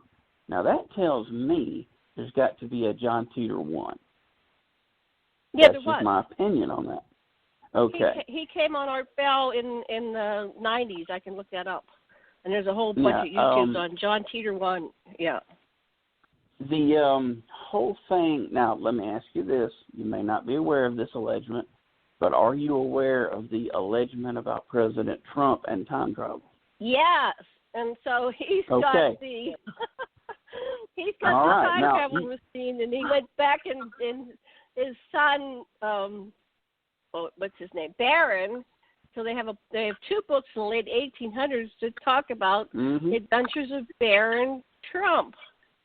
You know what? But speaking of modern times, I find it awfully unique that in, I think it was 1999, when President Trump, Donald Trump at that time, his book came out, he predicts 9/11. And how did he predict that if he's just a businessman that owns a bunch of hotels? And nobody wants to think about that. He could have been a time traveler. He could have been on the inside track for the coming down, because they were putting out the theory of taking down the Twin Towers in the 70s. There was a trial run they were going to conduct in the 70s. So I've seen that. It was a YouTube or the information. So this is interesting that we're taking this apart like this. But my gut feeling is that he got John Teeter's time traveling equipment, and he's been, because I'm familiar with Montauk. I've worked with Janet and Stuart Swerdlow, right? And I've talked to all those people there. Some of them are dead now. We lost Duncan Cameron, and Preston Nichols was on my show at one point too. So, and then I've talked to Andrew Pishago. So I really think that there is a time travel program, and I think that's about the only logical thing is like, what is going on? So that's why we can't outtalk, let's say, I'm blue, you're red. We decide we've got to get rid of Donald Trump, right? Because he's leading us to whatever. So we're not going to outsmart him because he got the time travel thing, and he can just go and keep changing elements, which, like all the science fiction movies. So we're screwed. Well, nobody should have that much. That's why we should spend all of our time thinking about these things and go into a higher consciousness to save lives in our planet, really. Because they're there to teach us. They're right here. I get signs and symbols every day, and so do my students, and so do others. And we all have the capability. Nobody's any better at this than anybody else. It's just whether we can reach and see that. Doesn't make any difference what's happening down here. It becomes a conspiracy chaos, and it go over and over and over and over again. So the only way to survive is to go into a higher consciousness, to go out of this dimension and create what we want, and it will manifest and things will come out good. We will be in another direction out of this out here. We'll be alive, but we'll be able to help those that are struggling to understand what consciousness means to save themselves. And that's what's going on. Yeah. I'm sorry? So we'll go into solutions. I just want Donnie to finish his hypothesis because he built Trump into time travel. That's okay, but we're getting there. We're getting that. I know we'll have solutions in the last 15 minutes. We've got so Donnie, go back with your hypothesis, and then we'll wrap it up with what can we do about it. So what was your hypothesis about the time travel with Donald? Well, and what he's doing. Well, with the Donald Trump scenario. All right. I know everybody has seen the movie Back to the Future. Okay. Mm-hmm. Does anybody have any idea who and what the movie Back to the Future is referencing? Donald Trump. Nope. Because he's the bully guy. That's what they said. John Teeter. Okay, what's your... Oh, John Teeter. So we got to go watch. Hold on. Rewatch Back to John the Future. Teeter. 1, 2, 3. Go ahead. John Teeter, his time travel machine or time displacement machine was allegedly in a car. Right. The time machine in Back to the Future is a car. The time traveler, Marty McFly, is the John Teeter. Now, this is where the rubber meets the road. Donald Trump looks just like the character Biff. Right. Biff and Biff travels through time to get the almanac, and he wins all this money from making bets, and he opens what? A casino. Steven Spielberg is a part of Operation Mockingbird, taking real intel, creating fictional projects to hide it in plain sight. What I'm telling you is Biff, the storyline with Biff, I believe, is telling us about Donald Trump. That's why Trump is being so ballsy. He knows what's fixing to happen. And I believe he is finishing what John Kennedy started. I know a lot of people don't think that, but I believe he is. Yeah, I think he's a villain. He's a hero. Well, everybody has a different opinion of those two words, and I have quit trying to define that, because what some people might think is a hero might be Charles Manson. Okay, and it's pretty obvious that he don't seem like what I would call a hero. But JFK did his own thing after the Bay of Pigs. He didn't listen to anybody. Trump is finishing it. So what does he know that we don't? And what does that mean? What does Trump going to finish? Wait, but what does that mean, the Bay of Pigs? They didn't invade Cuba, so what's that matter now? They're going to invade Cuba? I'm not sure what you're meaning by that. And when the Bay of Pigs happened, based on the information that JFK was given by the CIA, he did not provide air cover. JFK said that the CIA gave him false information, which means they lied to him. And it was because of that information he didn't provide air cover. Okay, if he would have gotten the right information, he would have done that. He would have done the right thing. But after that happened, JFK he took blame for it, but did not listen to nobody else. Again, it was him and Bobby. He had an issue he called Bobby. I mean, and that's how it was. So JFK was very ballsy. He did his own thing. And Trump's doing the same thing. I think but I don't think it's the same morality. There's a different morality because and I don't want to get into Trump. Let me just think. So the other time traveler is Janet Carroll Lessin, because when I was 4, they took me up on the ship, and they showed me 24 possibilities of where this is going. and they said, which one do you choose? So I ended up choosing one which was more like a, peace, love, because I'm very much, my soul is very much like a spiritual hippie type being that wants everybody to have a happy ending and have their needs met, and no wars. That's me as my essential essence coming down into 3D physicality as an avatar in human form, right? I'm just an old hippie. Right. I'm an extraterrestrial intergalactic history. So I choose one that was very kind, loving, and conscious. And then in 1963, with the 20-year anniversary of the Philadelphia experiment, when the biorhythms of the planet all come together, at Montauk, they had moved Philadelphia to Montauk. They did another, they took the timeline, and they put us on the timeline, which it was August of 63. Then by November, Kennedy was dead, Martin Luther, and Bobby. I mean, I really invite you to look at what Bobby had to say, because the man was enlightened. No wonder John deferred to Bobby, because he was probably like a Christic consciousness being coming into the planet, and he had a vision of us living in harmony and peace and everybody having their needs met. And, we were on a different timeline, and then it got hijacked, and now we're into this other timeline. Now, where did Trump come in? Well, he was calling into the radio stations in, I don't know what year. I have to research this again. This is why we need to do the storyboard that Bill Tompkins said, do the storyboard, and you'll figure it out. That they're doing all the television shows about, solving mysteries. We storyboard it.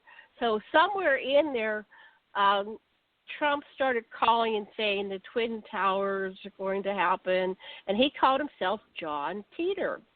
So this is exactly a meme, and then if you look at The Simpsons, they've got some time traveler there telling them shit. I mean, it's so accurate. So we've got some insiders that have the time machine. I don't know who's going to end up what, but I'm using my abilities, which I don't know what they are on a human level, but when I'm on board ship, I'm doing stuff. So I'm light, love, and higher consciousness. So I'm actually in opposition to whoever is taking us down to this violence that we're having. It's just pretty simple. Is this peace? Is it love or not love? Well, people dying and killing each other and destroying the planet is not love. And so I'm always course correcting, poop, on some level. You know how a lot of the experiencers, the contactees, they say, when I go up at night, I'm not being, in the experiment where they're breeding me, I'm the pilot of the ship, or I'm the commander of this ship. So a lot of these people, we're given these little humble lives as human beings, but we're really simultaneously doing many other things because of the 20 and Back program, where you can be doing all this stuff and you come back and you just got to go to school the next day because you're a kid again.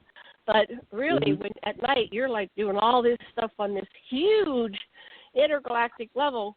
So apparently that's what's happening with me, but I'm very aware that I don't want to go into some kind of, what's that called? When you go into the Messiah complex, right? So I'm going, well, shit, who do you think you are? No, I'm not Jesus. But what's happened with Trump is they've told him he's Jesus, because there's this thing called the family, and he can't handle it. He can't handle it because he was so abused. I feel sorry for him. And his dad was sociopathic, and so he was raised in this family, which was extremely cruel, which splits people into their alters. That's a mind control thing. And so there is some higher power that's using Trump for a narrative, because he's not the puppet master.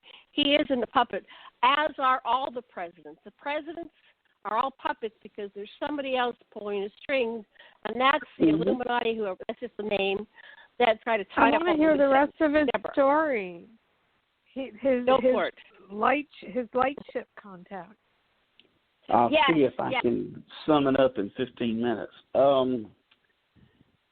let's see. What's the best way to say this? God, it's really almost kind of difficult to do it in 15 minutes. The light ship visitation. Do the best you very can. First one. Yeah, the very first light ship visitation I got, I did not know what it was at the time. It was in 2011. And I had gotten home one night about 10:30, and I took a picture of what I thought was a star. But to me, it was a lot brighter. Snapped a picture of it, went inside, and what was on the camera was not what I saw with my eye. What was on the camera was a rectangular-shaped fireball-looking something. This was in 2011. Now, I've had that picture ever since. About 6 months ago, I was looking through my photos, and I was looking for another picture, and I ran across that picture. And I did not realize that ship had an occupant, and it was right there, and I saw it. What I mean is my ascension level has grown since 2011, because when I looked at it about 6 months ago, it jumped right out at me. The shape of the top of the Gray's head, and you can see the two black eyes. That was watching me. To me, it looked like a star, and that's why people don't notice things, because they see stars in the sky. But what was unique about it is, for some reason, I stopped and took a picture of it. Now, I think they had something to do with that. So I did that. Now, when I noticed that it had an occupant, that made me start thinking, okay, how long have they been out there, and have they been out there every night since 2011? And I started really like, oh, my goodness, things are about to change for me. And when I noticed that, I started having premonitions. And then I really started getting excited but confused. And I would start checking outside right at when the sun's about to go down, but there's still light out, to see if the light is there. Because when you look at it, it just looks like a star. When you take a picture of it, it is not. And they're out there all the time. And I've got some photos I'll send you of me taking this picture when it's too early for stars to be out. So this thing's not a star. And B, right. It's too low to be a star. That's the thing. It's within our atmosphere, so it's not a star. And you show it to somebody, and they say, star, but it's low over a house. You know, see, that's what I'm talking about. People's psychological makeup is not ready to hear the truth about ETs. They're not going to know what to think if they heard it. It's going to confuse them too much. And when I break it down and say, well, you know, if you see that, that's really low over that house, and that means it's within our atmosphere, it scares people because it don't make sense. This light ship makes sense because it's watching me. Now, I have a theory to why this is. And in 1992, when I was going to Charlotte for a wrestling show, I have an episode of Missing Time, but I do not have the symptoms of an experiencer. I don't have the nightmares, and I don't have memories of being taken. I just know that I have an episode of Missing Time. It's about 6 hours. Because I left here, it takes about 3 hours to get to Charlotte from Augusta. Left here about 10:30. I figured I should have been there about midnight, maybe 12:30. I didn't get there till the sun was coming up. So that's 6 hours missing. Now, my thing is, okay, I had that in 92, saw that in 2011, realized it was there 6 months ago, that it had an occupant in that same picture. Okay, they've been watching me for a reason, evidently. Then once I noticed that, okay, boom, I'm having premonitions now. And I don't know what you want to call it, but whenever something is not about to go right, I get this weird feeling. It's like it's anxiety, but it's not. And every time I get that feeling, something always goes wrong, or not how I think it's going to go. It's weird. I don't know how to explain it. But I've had 3 visitations. Now, the second one, it was at my job at the time. It was outside the building. And it was about 5:30, 6 o'clock, and the sun had not completely went down. And I'm like, wow, because I went outside for some reason, and I don't know why I did. I can't remember the reason I did. I'm starting to think I didn't have a reason. It just they made me do it. I guess they said, "Hey, come outside." Maybe they wanted me to see them. So it followed me home, and I'm thinking, okay, this is weird, and it's the same thing because when I left the property for my job that night, when I came home, I had my eye on it all the way home, or I could say it had its eye on me. I could see it in the sky all the way home, and I live about 15 minutes away from my job at the time. And when I got home and parked, and parked on the street where I did that time in 2011, looked up to my left, it's in the same spot. I'm like, okay, they want me to know they're watching. And at night, when the sun goes down, somebody can argue stars, but you can't when there's still natural light out, and it's there. That confuses people. They don't even want to wrap their brain around it because they're going to just explain it away, pull a Project Blue Book and run. I mean, that's what they're going to do. But I think it may have something to do with 1992, but I don't know. That's what I mean. It's just unique. That's the quick version of it.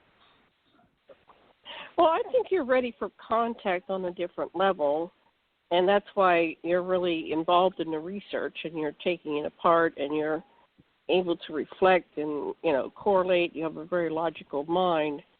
What I find working with experiencers is that if you ask for contact, you often get it. And don't think it has to all be – my experiences have been very positive my entire life.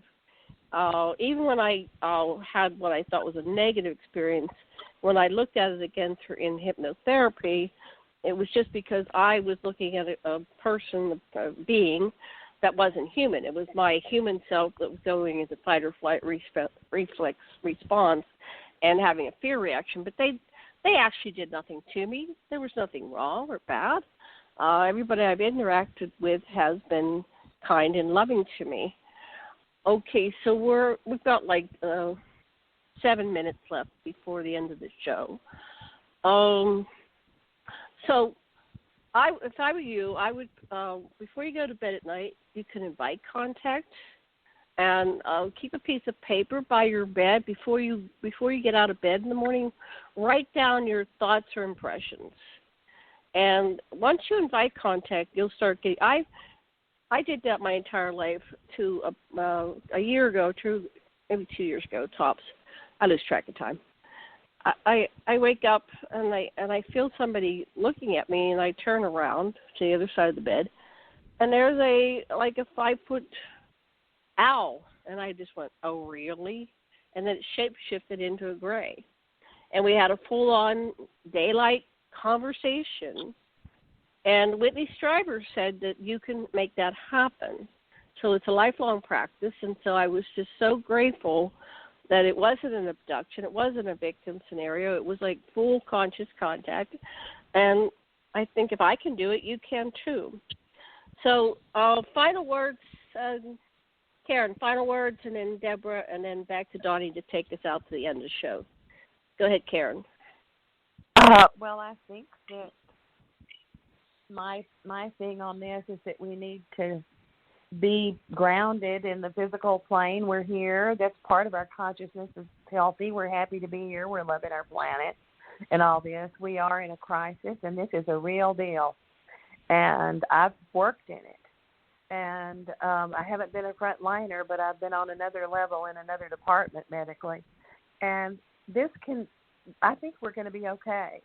But we don't have to have it so bad if the general public will ask questions. What happens after somebody dies? What happens after this? This is a play. Shakespeare said it. Life has its entrances and it has its exits. But it's for everybody. Everybody's equal and everybody deserves a good life because nobody's any better than anybody else. And that's what we need to carry out in ufology, in cosmic consciousness, in paranormal issues, and the whole thing. And also, too, the power of prayer in any religion that is good. It's all the same thing. There's only one God, one cosmic force, And that's all I have to say, and I've enjoyed this. And, Donnie, I've enjoyed what you had to say. I think you're a great speaker, and so that's all I have to say, guys. Thank you. Debra. I feel like we only got half Donnie's story. Yeah. Yeah, we got into some other things. I mean, but I'll be glad to come back on again anytime you want me. We'd love to have you back. We will, Donnie. Yeah, just schedule it with me whenever. I will. I most certainly will. Anything else you want to say, Debra? That was short. We will continue. What was the thing you didn't get to ask him? What thing I didn't get to ask him? What would you have asked him? You said you feel we didn't get the whole story. Just give us teasers for the next show. There's more. He's only just scratched the surface. There's more. Right. Oh yeah. You can tell there's a lot more, and I would love. I mean, I don't know about. Do you have someone for this show next week?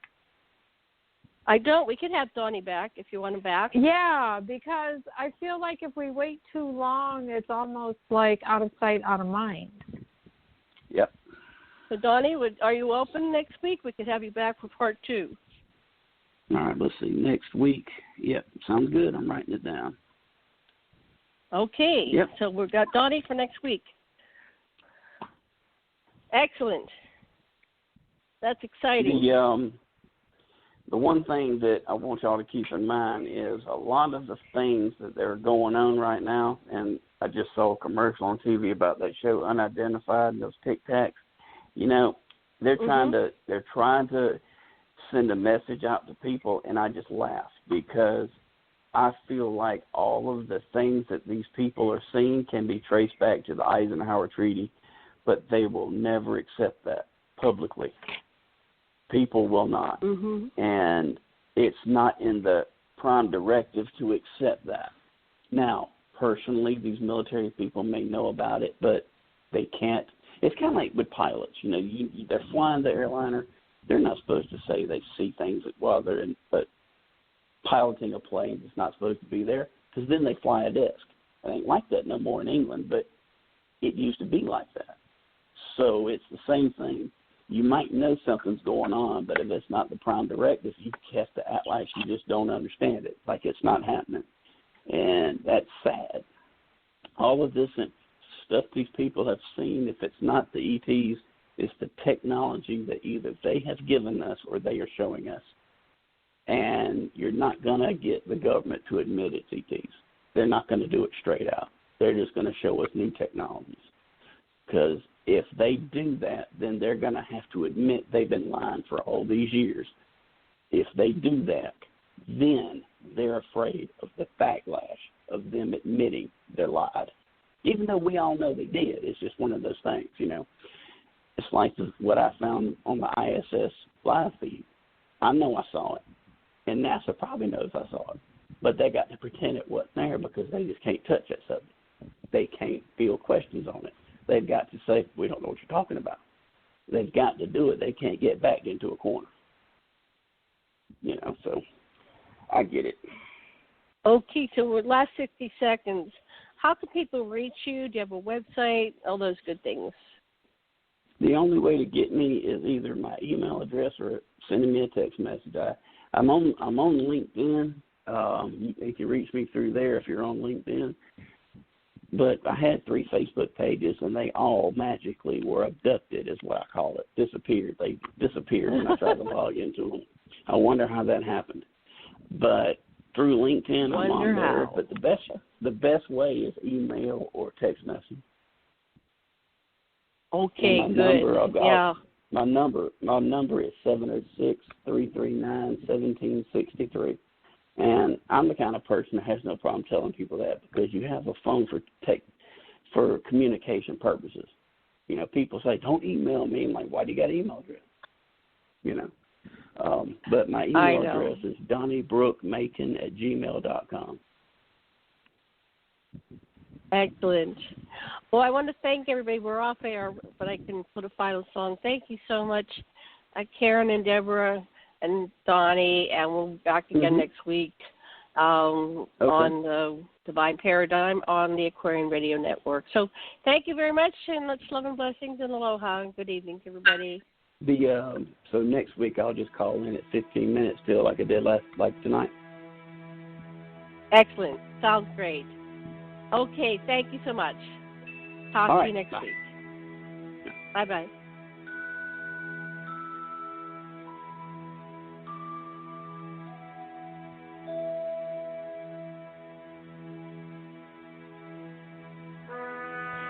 Peace, the final frontier.